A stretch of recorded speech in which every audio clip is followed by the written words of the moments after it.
Welcome, welcome, welcome. It's that time again, folks. Time for the world famous motion picture Retribution Power Hour, presented to you by the illustrious Evening Brothers. Take it away, band.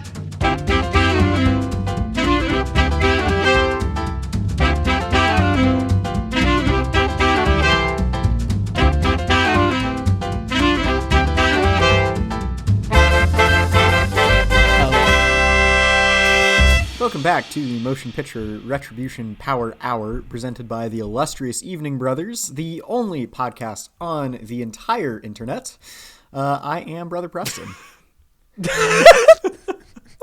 I am Brother Lincoln. And I'm Brother John, baby. We're back. And so John, you said you had an intro, and then there was a whole lot of silence where an intro would be. Okay, all right. Let me talk you through what happened, because I do have a way to start this episode, but now it feels a little ham-fisted, if I'm being honest. But I'll still do it in a second. No. But you know what? Now, see, here's the thing.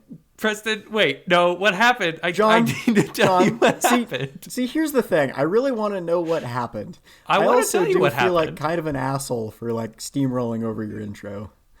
No, I'll tell you what happened. We thought you were going to say the only podcast on the entire internet where three white guys talk about movies, and you just stopped at the only podcast on the entire internet. It's the only podcast on the entire internet. You did, and it was I liked so that. much more funny than we thought it was going to be. Here's what happened in my mind is I was like, hey, well, first of all, it's been a long time, right? So it's been a hot minute since we've done this. And in my mind, I was like, okay, I have a funny goof and spoof where I was going to do like a whole Jason Statham thing where we're out of the game, but then we're back in the game, you know, that kind of thing. Yeah. But then I realized that I said I have an intro, and then I remembered, well, it's Preston's episode, so he's got to take us in. But then what I was going to do, and I'll do it now for you, is if it's just started. So, yeah.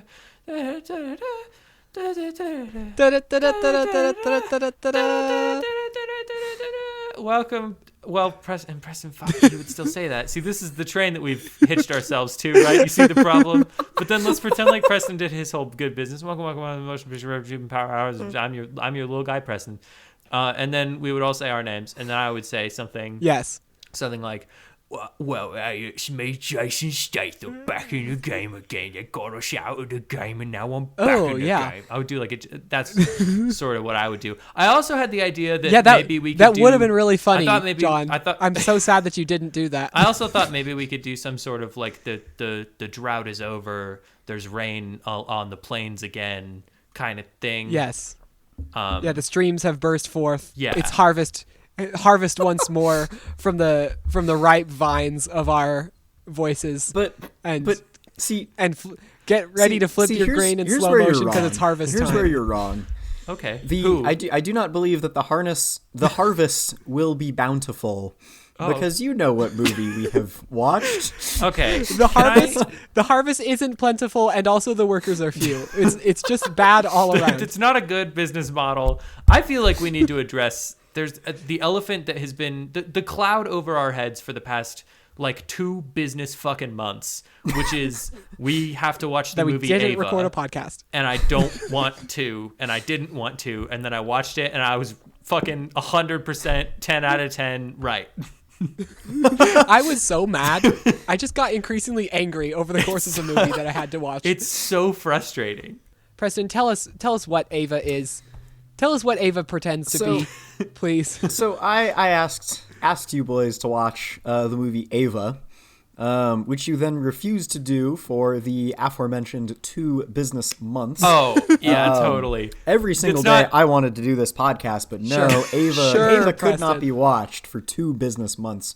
Yeah, we could not keep you away from your phone. You were texting us over the chat all day long. Hey, when are we going to watch this? When are we going to watch this? We definitely didn't have several conversations wondering, hey, is our best friend in the world dead on a mountaintop somewhere?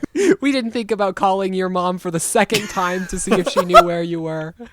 We didn't think through that. We definitely didn't think about having that exact same interaction where we call your mom and we say, hey, do you know where your son is? And she goes, what are you talking about? And we go, oh, wait, yeah, I'm realizing the gravity of the question I just asked you. Never mind. You should absolutely not do that. Again, you mean? Well, Yeah, because we did do it We once. did it one time. Just one You little did? guy. That, We did it just yeah, one. that's not a joke. We really did do that. Just one little We're time. gonna address that later. Okay. So what's aVa? Yeah, it's Preston. Tell us what's aVa. Also, who is aVa? Also, how is aVa? How is aVa? Why is aVa? That's also the that Is it- really, you know what? That is the question that we should attempt to answer through this podcast. Is why in the world was this movie made? Mm-hmm. Why is aVa? I actually have some Ava theories aVa is on a that. 2020 quote unquote action / thriller / drama It's a quote unquote action quote unquote movie. quote unquote movie starring Jessica Chastain, who I only believe took this role because she has no idea where her career was going in 2020, I guess, and just took it. Why did she take this role? I have a thought. I thought she could act. This is one of my theories. Can I pitch a theory to you guys? I think Yeah. somebody went, "Hey, you know John Wick? You want to do one of those?" And it was like a spunk situation where they were like, "You're going to be in a Spider-Man movie," and they're like, "I'm going to be in a Marvel movie," and they're like, "Well, in an association Yeah. with Marvel movie, yeah, kinda. Like in a way." If you get really lucky and they'll put you in one of them for 12 seconds in a bar in Mexico, yeah, definitely. So you think she was kind of sold on this as a John Wick movie, and then they somehow got John Malkovich in? John Malkovich, I'll never understand why he's in this movie. He's even more dissonant than Russell Crowe in Craven. Yes. Because John Malkovich is someone who not only, like Russell Crowe, is an established, respectable actor who I admire their work greatly, but he's just so out of place in this movie. In every scene he's in, he looks like he's just begging to leave. He does. There's not a single unawkward scene that he's in. no. Now, even his voice, like I thought I knew what he talked like, but It's so weird. He has this strange, distant voice as if he's calling from a distant northern sea. Like he's a message in a bottle. Not only the fact that next every single target. scene of him he's near a body of water. The sea beckons for Malkovich, and he calls back. He longs to drown in its depths so that he can get out of this godforsaken movie. In a way, this movie is kind of like a success story if you look at it from Malkovich's perspective, because he just wants to He drown. gets to die. He finally gets He's it. given the honor of dying. He dies a glorious death, an honorable death, at the bottom of a lake at Colin Farrell's hand. Okay, other thing we need to address right off the bat was the costumer of this movie specifically tasked to make everyone look as bad as possible. Oh man, it's some of the worst we've ever seen, right? Like, It's what like, happened? It's got to be on purpose. It's like, Colin Farrell, you know how he has great hair and a great jawline? Let's shave his head, give him a crew cut, and put him in a turtleneck. Put him in a turtleneck up to his teeth. Like, it's psychotic how tall this turtleneck is. Literally, Colin Farrell as the Penguin is more flattering towards Colin Farrell than Colin Farrell in this movie. Then Colin Farrell in this tortoise neck. This Galapagos tortoise neck. Also, Colin Farrell's in this fucking movie. What happened? Yeah. He is. What's going on? How did all of them agree to be in this? How did we... Common's Because in they this movie. That each makes more saw sense. each But other's Common's in names this movie. and said, "Oh, so and so's in this movie. It can't be that bad." Oh, you know what? Maybe it is like chain reaction. They said, "Oh, we have Jessica Chastain," which they did not, and then John Malkovich was like, "Well, she seems to sign on to good things aside from that X-Men movie she was in, so maybe I'll do that." And then they got John Malkovich, and then they were like, "Hey, Jessica, do you want to go talk to John Malkovich in Normandy or whatever?" And she's like, "Well, sure, why not?" And then they got Common. Common was already on board. He had no idea who else was in this movie. I'm fairly sure Common wrote and directed and thought he was starring in this movie. There's not a single good performance in this whole movie. There's not. There's No. Commons is There really isn't. especially bad. He has feel like- all of the charisma and interest of a brick wall.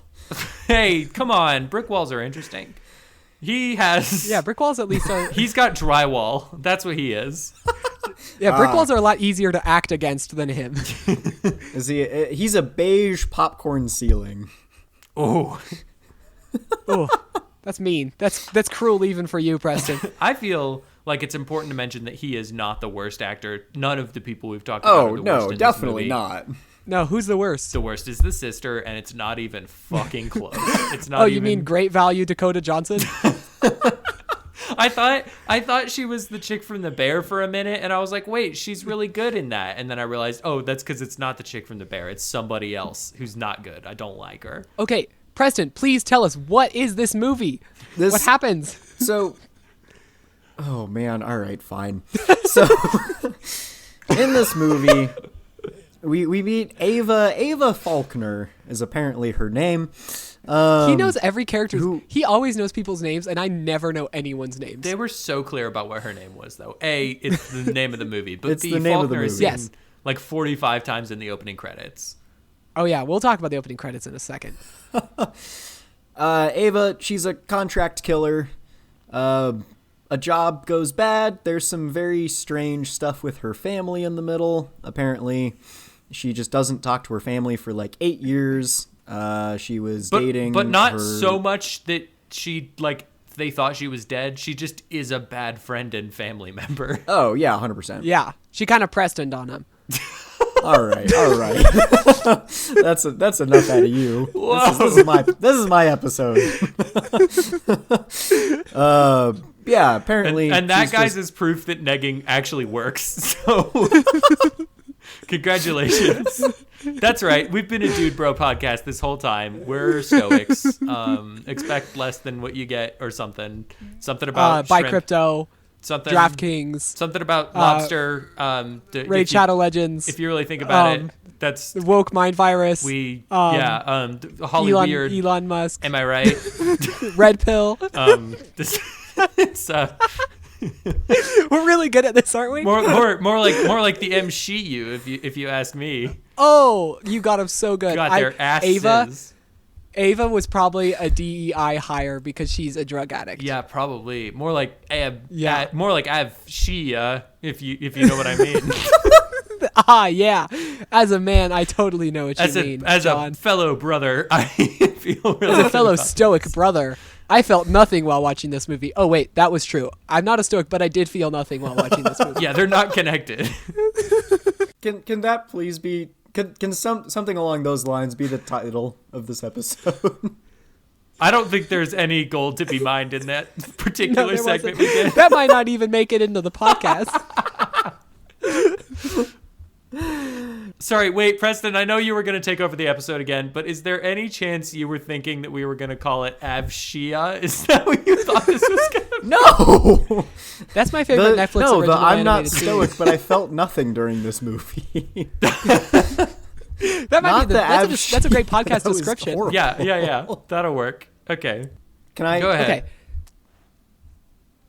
Okay. Can I do the thing now? Are you guys going to allow me to do the thing? Oh boy. Yeah, you can. Yes, we will.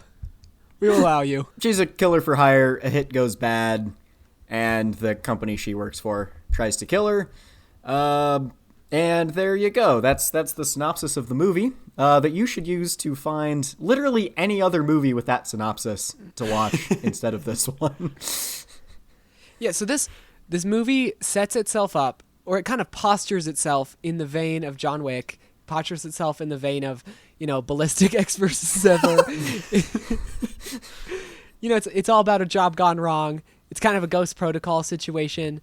What this movie is missing is command rooms and TVs and camera feeds. Yeah, didn't it sort of feel like whatever they called themselves, the managers or whatever their like high council was? Didn't it sort of feel like it was just Colin Farrell?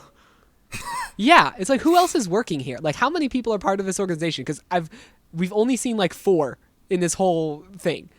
Yeah, and you don't need 3.5. Do you?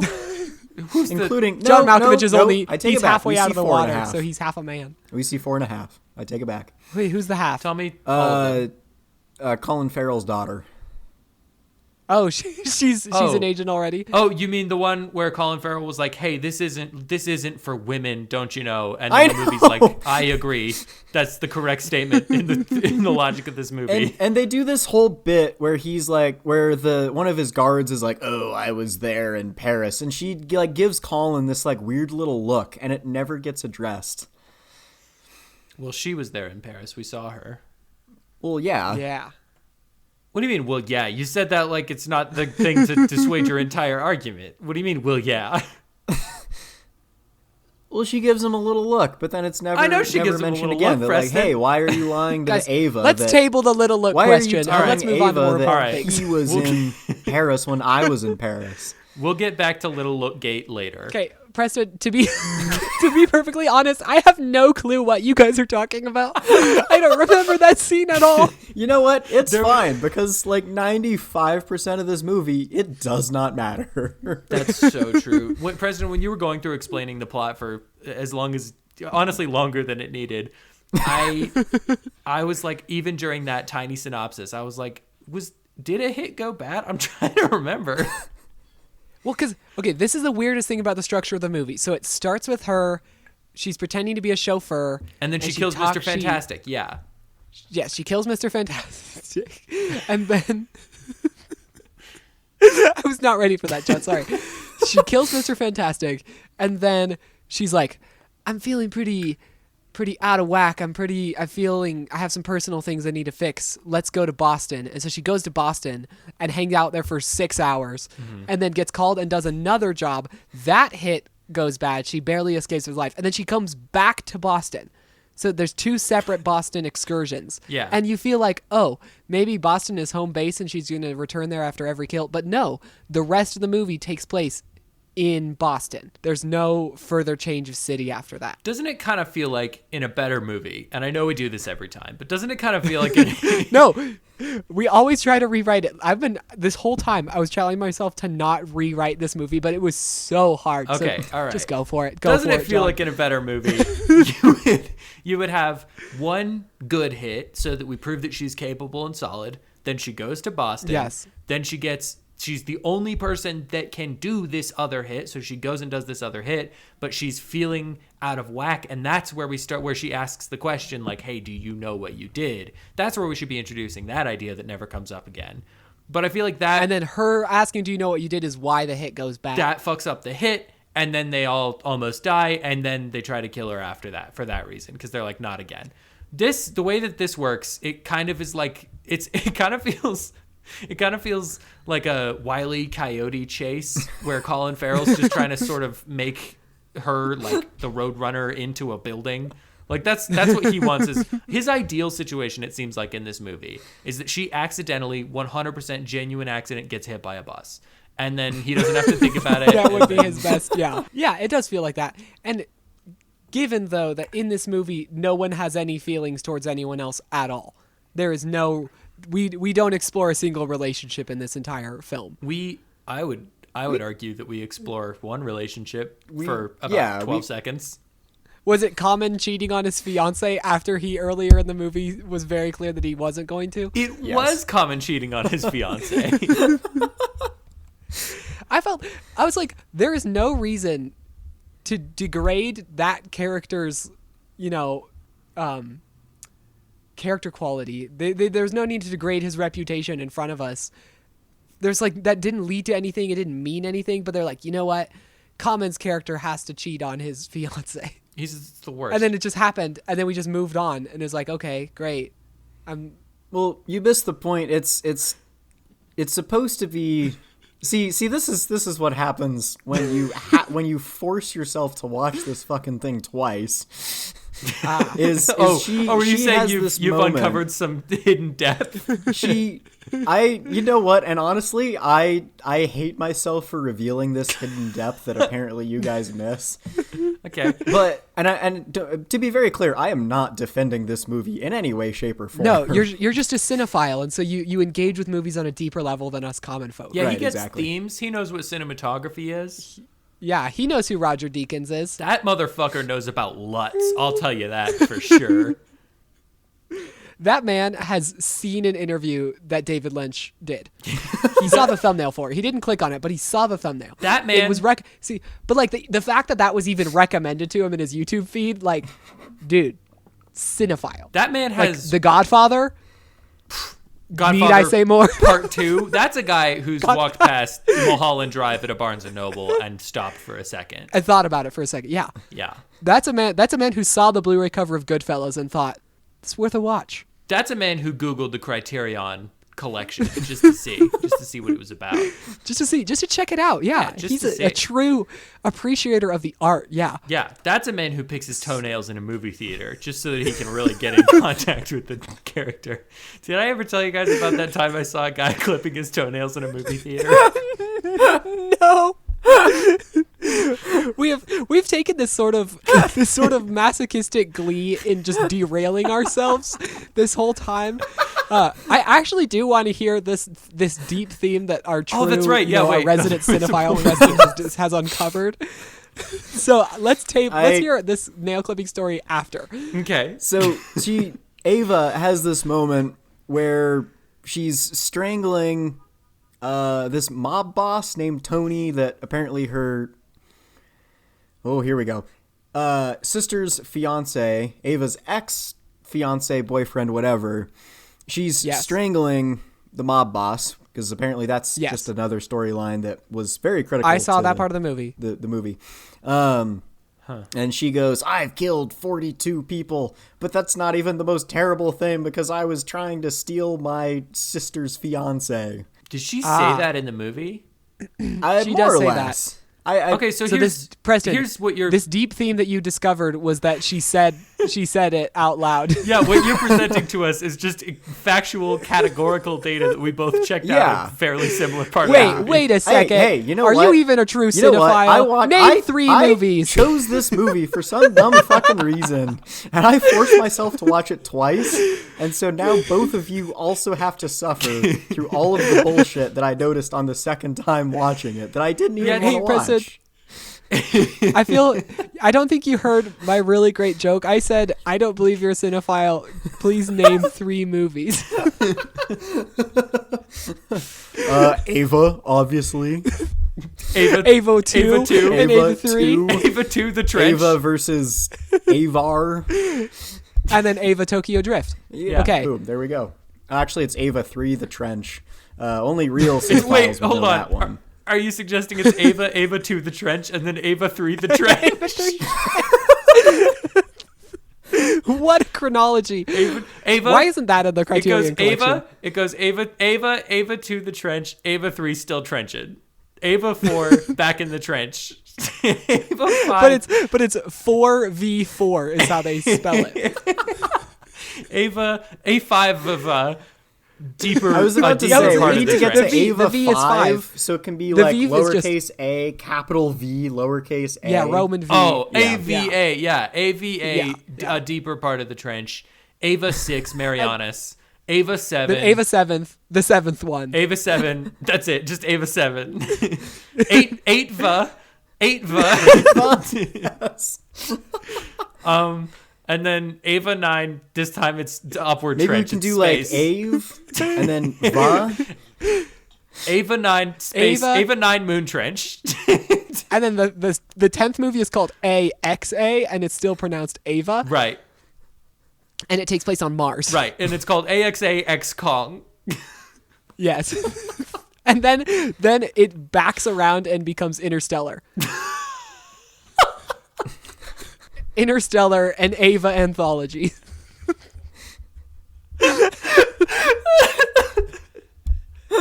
Interstellar and aVa mystery. And what's crazy, what's fucked up is, did you guys actually know that big brick robot is aVa?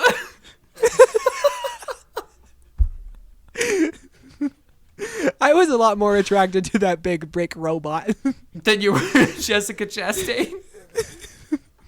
I hate to admit it, but yeah. Well, it's got a sleek design. It's an upgrade for sure. Okay. Should we talk about the opening credits? Yes. Yeah, I forgot. Oh, thanks, John. Yeah, let's talk about the opening credits. Let's have a chat about the opening credits while I pour my soda. So it opens up with all of the flair and panache of one of those you wouldn't download a car commercials. Less. with all of the flair and less of the panache.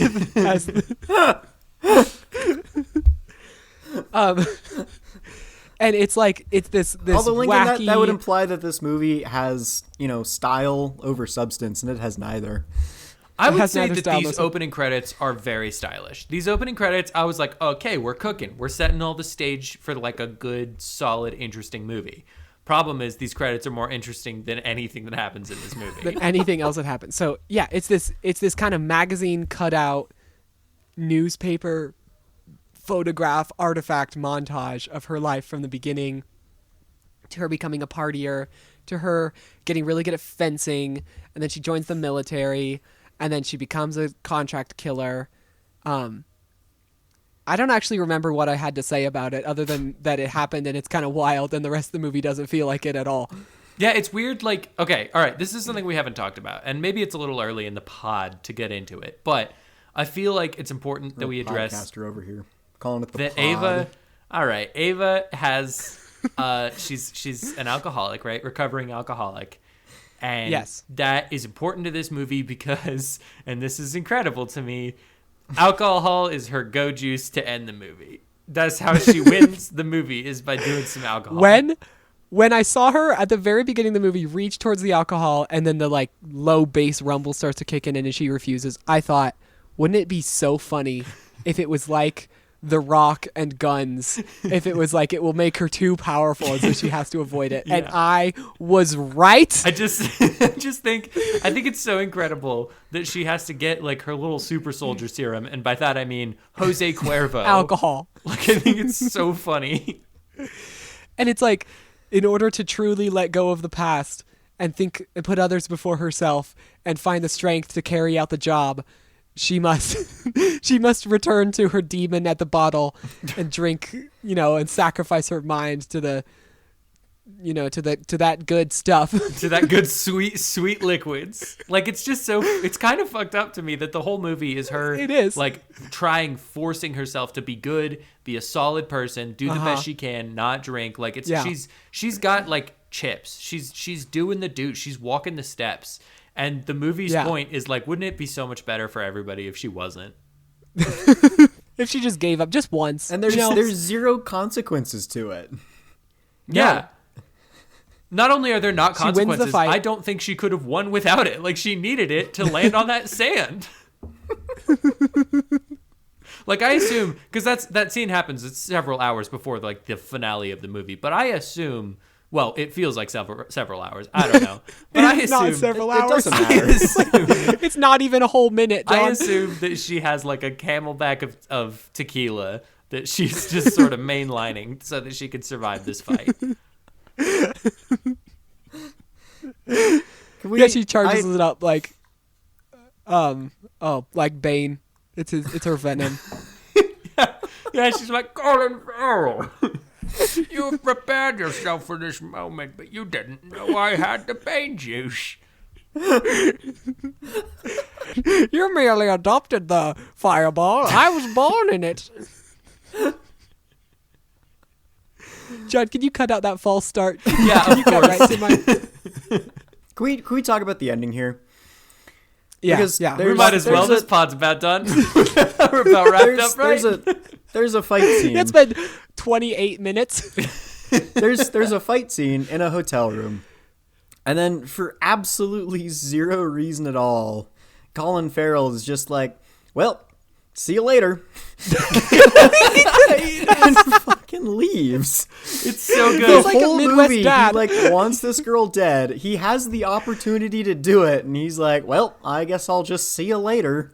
Yeah, he like slaps his knees and he's like, well, I suppose I ought to get on out of here then, eh? The wife's missing me back home. Yeah, I got a belly on up to the bar, eh? Let's go. And then he leaves. aVa follows him, and then yes, there's just no. They jump from a bridge onto some sand, and then they land, and she's like, I'm gonna shoot you on the counting of 5, and he's like, okay. Yeah, like, okay. Did it not piss you guys off so bad that she didn't say, like, do you know what you did? Like, she didn't ask him. That would have been. There was no thematic completeness. That wouldn't have made it a good moment. It would have made it a. Oh God, certainly not. But slightly closer, better, right? It would have revealed that the it would have the at filmmakers least done the movie thing of like calling bit. back to your earlier thing. You know? Yeah. Like, as a cinephile, like, that's what you have to do. You have to set things up early in the movie and then call back to them. Yeah. Yeah, what did you learn that from? What's your favorite man? Who's your favorite man, Preston? Reddit. What? Oh, Reddit is your favorite man. Thank you. Cool. My favorite band? Your man. Well, who's your as a cinephile, who's your favorite man? Human man. Alfred Hitchcock. Yeah. For sure. Oh, solid. I thought he was, certainly. He must not be a Obviously. cinephile, because otherwise he would have. If he was a true cinephile, he would have said Quentin Tarantino. Yeah, or Akira Kurosawa. Oh yes, or Howl's Moving Castle. My favorite director is Howl from Howl's Moving Castle.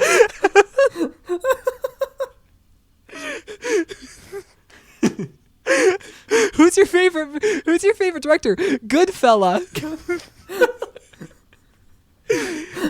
Me personally, I've enjoyed the career of Ponyo. Oh, you did? You know, I love the work Ponyo of Taxi movies. Driver. Name 3 Ponyo movies. Ponyo 2, The Trench. Ponyo 3, The Trench. Ponyo 4, Back in the Habit. Okay, let's not do that anymore. Let's keep going.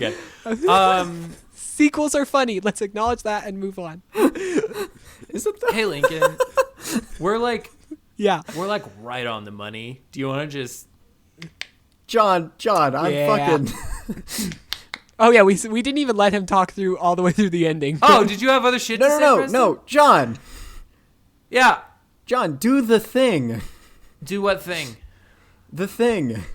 The thing. Find your funny, because maybe now this podcast will be good. Hey, it took so Thank fucking long you. to get there. I thought that was what that's what I was getting at. Yeah, Yeah, that's what he was telling me to do. Well, Preston. see, I was really hoping that it was going to be a whole bit where I would be like, hey, John, do the thing. And John was going to be like, oh, that thing. Hey, Lincoln, will you do the thing? And then Lincoln was going to give us the intro. But, we got there eventually, so.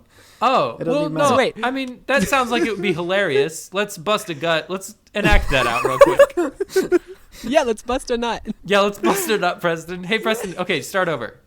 So John, Yeah. do you just like hear me make like some sort of an introduction and then you're just like, oh, it's Preston's introduction. Let's just shit all over it. This isn't what we agreed on. Start over. Wait, guys, when do I come in? You come in at the end. When John you'll says, know. hey, Lincoln, do the thing. Okay. Yeah. Okay. Yeah. Hey, Okay, hey, let's go. hey, John. Right. You notice Yeah, how hey, we're what's up, really Preston? not very funny right now? I have picked up on that. I don't. But is there a solution? Do I come in? Wait, I yet? have an idea. Hey, Lincoln, do Wait, the I don't. thing. Wait. Oh, sorry. Ah, shit. This is my cue. Find your funny, because maybe now this podcast will be good. Hey. Oh. I busted a nut right there. I did it. Did it for all of us. Thanks for turning away from the camera when you did that. I couldn't bear to look into your eyes as that happened. I have procured a Find Your Funny from the void for you guys. And you know From the about boy? some of these because, I procured it from the boy. You know about some of these because I've already done some of this, but we lost it to the ether because Lincoln is a shithead who forgot to record something. So I'm gonna do a battle hour. I'm gonna do it. Yeah, it was the battle hour, so I'm gonna do it again because I think these are funny. So this is our second installment of Red Light, Green Light, which is the show on the inside bits of our show where we get to pretend like we're studio executives. And as with the last time, would you guys like to choose a studio to be representing? No. Okay. I'm running independent now. Oh, I cool. would. Okay. Who? Pixar. Oh, okay. Okay. Some of these might not be your vibe. I wasn't expecting Pixar to be sort of in the room with us today, but I'll give it a go anyway. Okay, so we're starting off pitch number 1, and I have 1, 2, 3. I have 4 pitches for you. Great. Pitch number 1 is Mama Threa. That's right. The mamas and their various Mias are back at it again. We return to the vaguely Greek island resort as Amanda Seyfried's Sophie prepares to host her son's Sweet 16 soiree. She secretly invites all 3 of her son's past boyfriends to the party in the hopes that one of them will be the right boy for her boy. Oh, and an added wrinkle? They're haunted by the ghost of her mother, Donna, played, of course, by the one and only Meryl Streep, and the resurrected corpse of her grandmother, once again played by Cher. What do we think? As the chief executive of Lincoln Studios, I am going to say green light. Okay. I think Mama Thria, Here We Go Again, is going to be a massive hit. If it's as much better than the second one as the second was than the first one, I think that we'll have like an Oscar contender on our hands. I think that makes sense. And Pixar? It seems like there will be lots of singing and dancing and hijinks. Green light. Okay, that's great. It's a Preston, Pixar isn't Disney, just so you know. Pixar doesn't make musicals. That can't be true. Has Pixar never made a musical? Ratatouille. I mean, Coco's maybe. John. Ratatouille's not a musical. Lincoln is a cinephile. All right, whatever he says is gospel. Okay. So Yes. we can't question him. Yes, Christopher Nolan, etc. You know. I forgot he had that James shirt. McAvoy. I forgot he had Yeah. that shirt of Quentin Tarantino from that movie that he was in, From Dusk Till Dawn. or Yeah, whatever From the fuck. Dusk Till Dawn. Yeah. We all know. We know exactly what frame we are all imagining is on this shirt. Yeah, we do. Okay. God, you should get that on a shirt. Is there any way we could Just get? I know a square screen print of that frame would be so funny to have on a shirt. I know that it's like a lot of money to get the rights to an entire movie, but is it possible to get the rights for just one frame to market? Yeah, our podcast how much with? could it really cost? It couldn't possibly be that much, right? Anyway, this is our GoFundMe episode where we pitch the idea of merchandise featuring Quentin Tarantino and whoever that was his leg. So my second one, because I'm riding the high of the sweet green light. Sorry, don't ever say that again. I'm laughing at my own joke. Rian Johnson's Shaving Private Ryan's Privates, a Knives Out mystery. Green light. Witness the rise of the man who would go on to shave Private Ryan before he went off to war. Benoit Blanc grows up in rural Kentucky training to be a barber. Little does he know that his best friend Ryan is planning to go into the military. Also, there's a murder. I kind of really love that it's a Benoit Blanc story that kind of almost lines up with his Knives Out canonical like upbringing. Yeah. It almost Exactly. works for me on a not joke level. Yeah, I'm sorry, hold on. This is kind of the line I'm trying to ride with these, just so we're clear. Like, they're farcical, but there's got to be some meat on the bones. Do you know how many just funny ideas I've passed up for red light, green light? Do you know how much fucking time I put into this segment of the show? How many? So there's stages of John, red light you had and green 2 light. business months to come up with this. That's true. He simply chose not to use them. It's okay. Let's keep going. Wait, no, I got to hear if Pixar is somehow getting in on the Rian Johnson Knives Out money. Oh yeah. I think that's going to be a red light from us. Okay, that seems probably good. They don't do a lot of murders. You know what? I'm switching the last two because the other one's funnier. Okay. All right. Number 3, Born Again, but it's spelled Bourne. Jason Bourne is back in action, but this time he's not in search of his memories. He's on the hunt for salvation. When tasked with protecting the pastor of a large church from an atheist gang hell-bent on his death, Bourne must learn that his skills are not enough. He must listen to the Holy Spirit. Coming soon from the creators of The Chosen. I like it. Can we? You know how sometimes, like with Knives Out, they've spun it out. John Wick has spun out. We're gonna spin in. Okay. We're gonna fold Jason Bourne into the God's Not Dead world. Oh yeah. And this movie's gonna be called God's Not Dead 6: Born Again. Starring Jason Bourne, starring Matt Damon as Jason Bourne. Yeah, I really do like that. And Jeremy Renner can be the pastor. So that's good. Yes, it goes. Jeremy Renner is God's Not Dead, Matt Damon is Born Again with Jason Bourne. An aVa anthology. Yeah. And where does this fit into the aVa canon? Well, thematically, it's really similar to number 6, but it technically takes place before number 4. Oh, I see. That seems good. And then this is my last one. Nosferatu All right, Count Orlok immediately. Thank Immediate you. green Thank light. you. Thank you, Pixar. You are not going to like this one, Pixar. Count Orlok is back on the grind, doing his sexy dark work. But this time, he's awoken from cryosleep on the Millennium Falcon. Set in the years between Return of the Jedi and The Force Awakens, Nosferatu travels the stars with his wingman, a recently kidnapped R2-D2, spreading the space plague and trying to hook up with women. Due to budget restrictions, the majority of this show will take place on Tatooine and Hoth. But the last episode will have a truly heinous CGI resurrection of a young Carrie Fisher. Coming soon to Disney+. I gotta say, red light. How dare you? It's perfect. It's Nosferatu. Well, I was really hoping for the sequel to Nosferatu with like it's 2. And if it's anything other than that, I just cannot get behind it. I mean, here's the thing though, Lincoln, is that this leaves room for Nosferatu. That's End of sorry, nope. Gotta hold to what I said. Are you sure? Because end of Nosferatu could be him going into cryosleep, right? And then Nosferatu-D2. Okay, I will. No, it doesn't feel right. I don't want it, your money. Preston, you've already greenlit, so that's exciting. I'm excited for this animated Nosferatu sex adventure in space.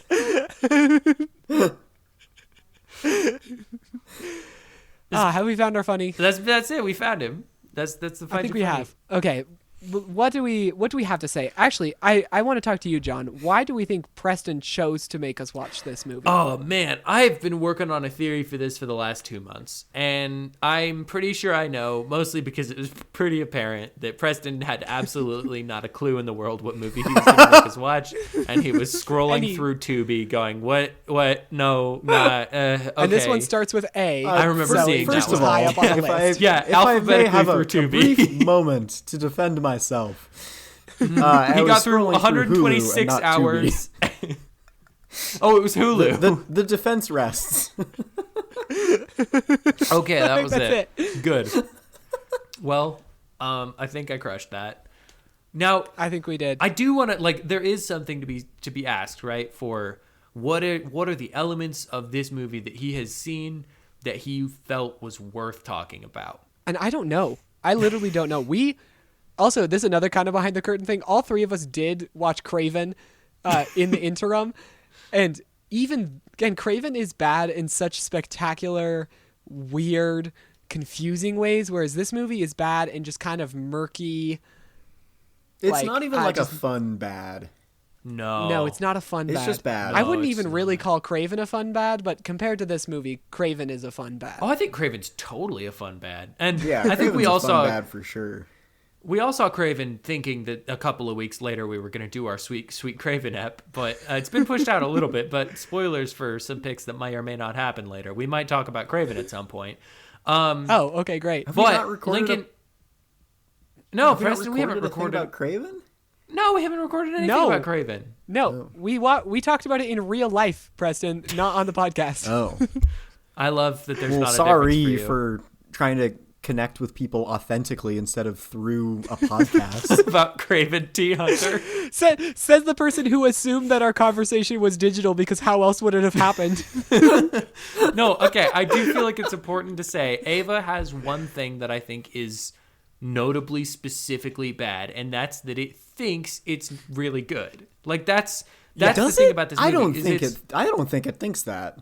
I think it is a war between a movie that thinks it's good and the current movie that they're actually making. I think the writer wrote this movie and was like, it said it's got deep themes. It's got stuff to say on alcoholism. It has Jessica Chastain, hopefully. It's got lots of good stuff going for it.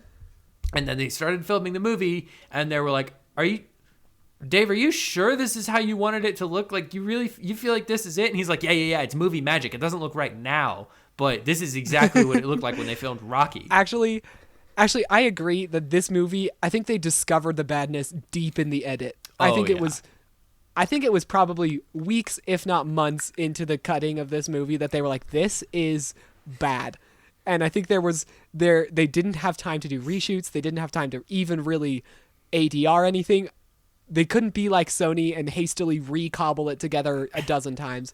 They just kind of slapped a title on it, slapped a montage, spent their last red dime on that cool montage at the beginning, and it was just like, it's in God's hands now. They didn't let Hulu take the wheel. Yeah. I think I agree with you that the writer thought it was good, but I am absolutely sure the editor knew what kind of product he was turning in. For sure, the editor was like, I did the best I could. That was the header of the email. Was I tried. With the attachment aVa.mp4. No, I don't think the editor. I think the editor just emailed over aVa.mp4 and then no subject in the email. Just yeah, there was no subject. It was just aVa, the MP4, and then an unmarked PDF, which when you open it is a resignation letter. And also a death threat. And a suicide note. It's sort of a threefer. And it's a choose your own adventure of how you want it to go. and a plea for help to please not put my name on this movie. Yeah, if we went back and watched the credits, it'd be like edited by Guy Wilmington. No, it says edited by, and it's just like constantly shifting letters that you're like, if I squint, it might make a name, but I'm not sure yet. Lincoln, you mentioned earlier that there was no ADR, and I feel like there is one. There's a moment of ADR that really stuck out to me, where so it's when she goes to the mob boss, and the fight's about to start, and we hear like, get your hands off me. Oh, I thought that was part of the music. I thought so too. I backed it up twice to make sure that she was supposed to have said it, and she is. So they had time for one ADR. They automated dialogued one. Yeah, I think. Can we talk about that scene? Actually, I have something to say about that scene. Oh, it's out of nowhere. I forgot. Why does she go to the club in the first place? Because she has to pay the mob boss for her sister's fiance's gambling debts. Common's gambling and then debts. Does she pay by like just almost killing her and then not at the last second? No. She does that, and then she also leaves a messenger bag of cash there. Oh, okay. Well, so then what was the point of trying to almost kill her? I couldn't tell you. Lincoln, cinephile, what do you... If she's got a fucking duffel bag of cash... What was her plan? Because it kind of sounds... Wait, John, I'm a cinephile. Let me think. You're right. Because here's what happens, right? And this is the David horrible Fincher. part of the scene. Think about that. Is they build... Think on that. They build the whole scene up where she like walks in. Reflect on that, Preston. David Fincher. What do you have to say? Just kind of absorb that idea. Yeah. Yes. Dune. Lost Highway, maybe. I don't totally remember. Also, I did in fact say David Fincher and not David Lynch. Actually, wait, I can do this. 7, 8. Yes. The Social Network. 8. Yeah. It's the sequel to 7. Steve Jobs. Oh no, wait. Wrong director. Better Man, the movie where the guy's a monkey. One of them's he's just a monkey for no reason. Yes. The Italian Job, but the original, not the remake. The first one. David Fincher's greatest work. But it was, to be fair, an Italian movie, so it was just called The Job at the time. When it was made, it's called The Job.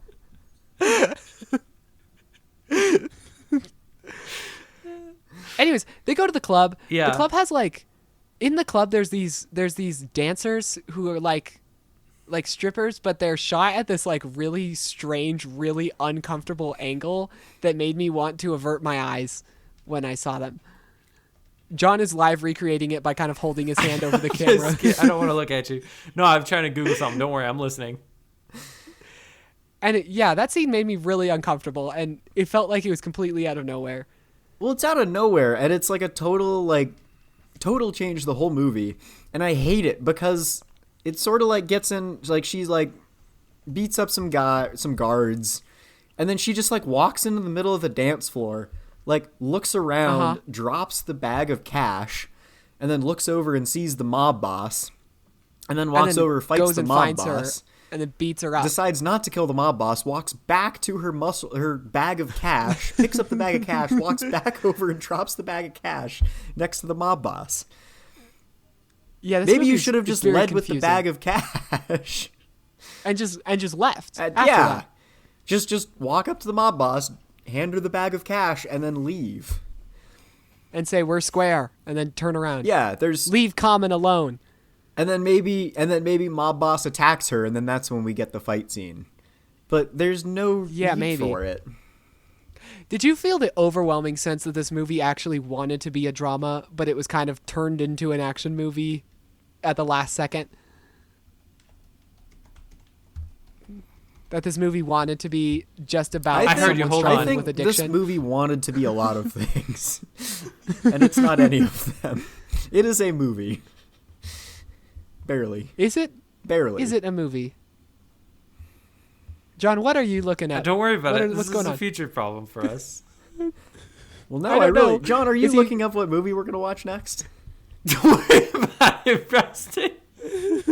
I got other shit. I feel like... I got shit to say. Wait, I can do this. Was this scene that you guys are talking about... Fuck, I can't find... Was this scene you guys were talking about...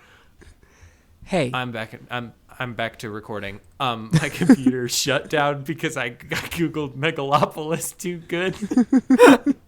and Google my computer said I don't fucking want you to see that movie. So anyway, that might be that future problem. Anyway, we were talking about that scene where they strippers. What were we talking about? I kind of left a little bit. Yeah, you did kind of check out for a while and disappear into the cyberverse. Hey, John. Sorry that's about my that. job. There can only be one of us checked out at a Jones, the time, Cyber Dolphin. and that place is already taken. I'm sorry. By me. I don't know. I heard your voice. It sounded like you were involved. No, he also checked out. I was just out in the wasteland all by myself trying to talk about this movie. Okay, I'm back, and I'm here to help you. What were we?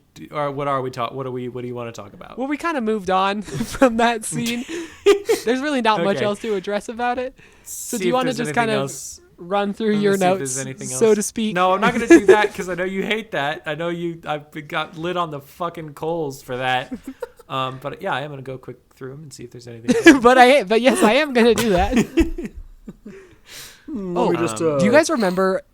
Right before the Alcoholics Anonymous meeting that she goes to, she's fixing a TV and slowly sitting back down after standing on a chair, and the J cut from the voiceover of the AA meeting, cutting to the actual footage of the AA meeting takes like 30 seconds, and it's just just like a fully a narration for an uncomfortable amount of time, and we're like, what is this bridging? What are we trying to cut away from? What are we cutting around right now? What happened? The transitions in this movie are pretty insane. Like there's one where she's on a plane and she's just like sort of laughing at a movie on the plane. Yes, at the very beginning. Yeah. What? Which I took the note. You never think about how much time hitmen spend on planes, and you can only watch Trolls World Tour so many times. So what is she doing? Yeah. So and think about that. Chew on that one, Lincoln. As a movie, as a cinephile, I do think about the Trolls franchise. Chew quite on a bit. that. David Leitch. Think about that. Director, the creator. Dead. What'd you say? The creator. Did you even think about that? Cinephile. I didn't even think about that. Yeah. My bad. I do like when Crash. I don't remember, Crash, but the sexy one. Someone says to aVa, "You're an addict," and I think it's really a good thing to say to people who are addicted to something is tell them that that's who they are. It's like their fundamental being. Yeah.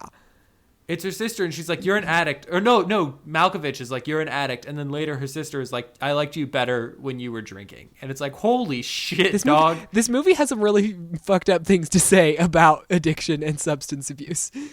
Yeah, I don't know what their goal was. Like, I assume the script had something more, I don't know, positive, helpful to say. It was written by a prohibitionary gangster who was just really missing out on the alcohol. He's like, oh.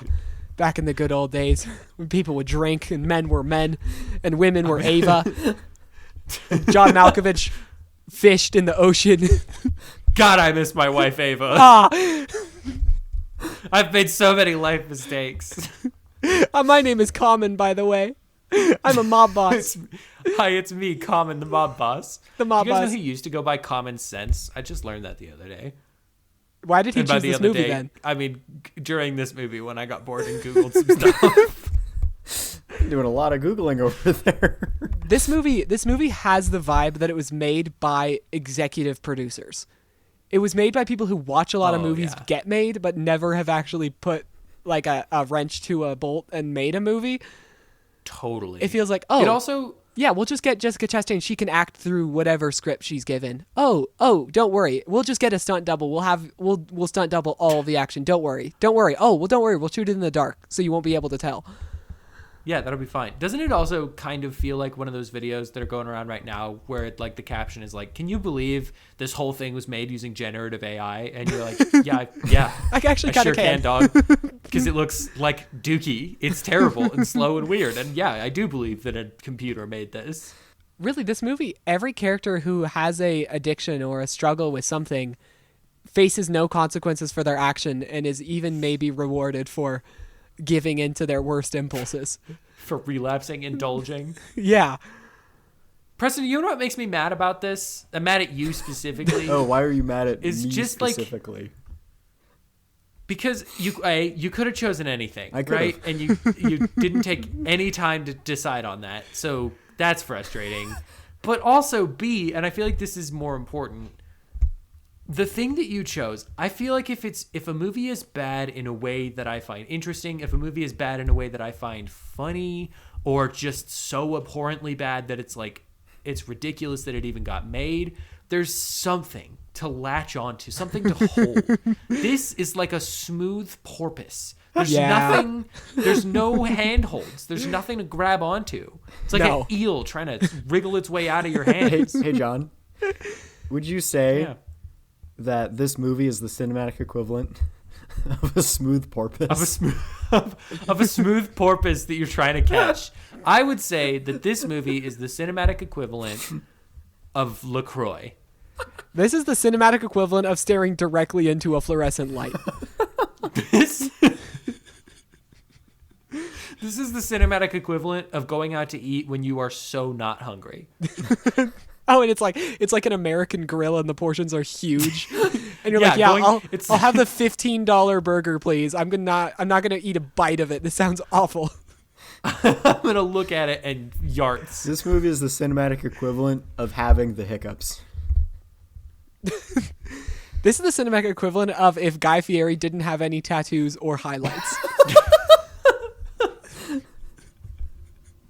This movie is the cinematic equivalent of an actual true story about that time my dad walked into an Arby's, said, "Hey, how's your fish sandwich?" The worker said, "Pretty bad." And my dad said, "I'll take 3. That's wonderful. I love your dad. So great. This is cinematic equivalent to getting waterboarded by someone who doesn't actually want information out of you. Who just wants to see you suffer. This movie is the cinematic equivalent of when Marvel put out those Fantastic Four posters and everybody was like, "Hey, that's AI." And Marvel was like, "It's not." And then we were all like, "But it's still shitty though." So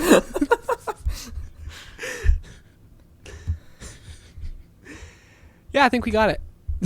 got it in one. The Guy Fieri one is that's my choice. I don't know about you guys, but that's my Pokemon. The best cinematic equivalent we've ever come up with. It's like Guy Umami. Guy Umami. Guy Watery.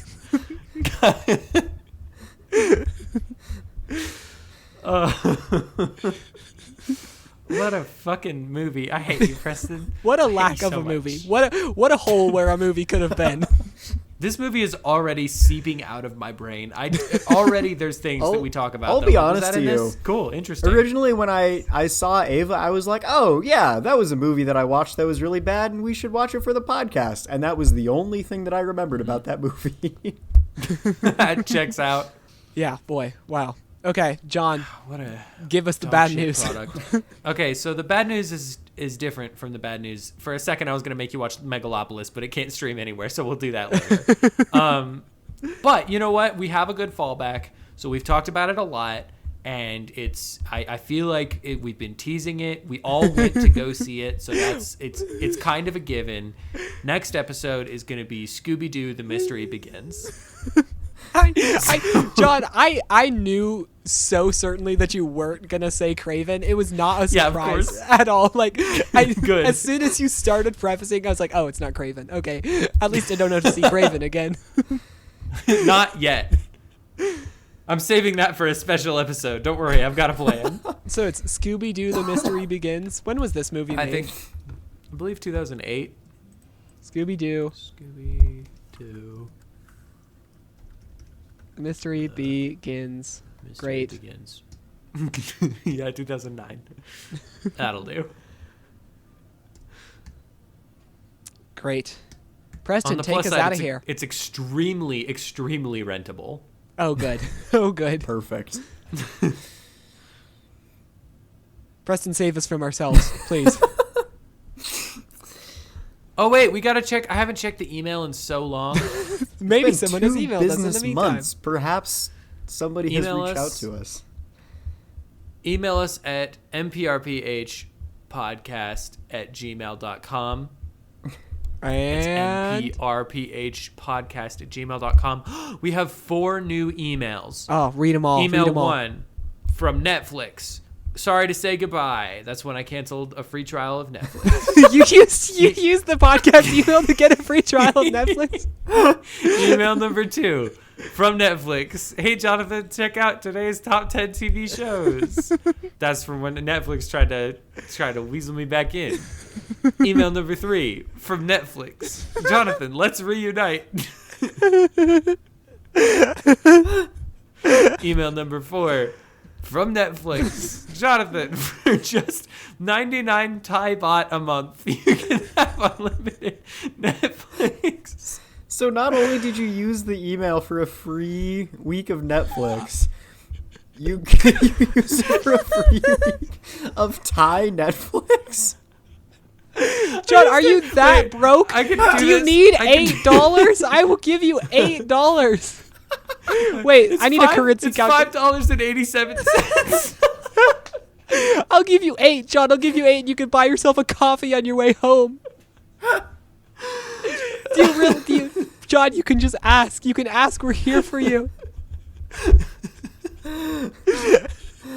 Oh, and on that incredibly...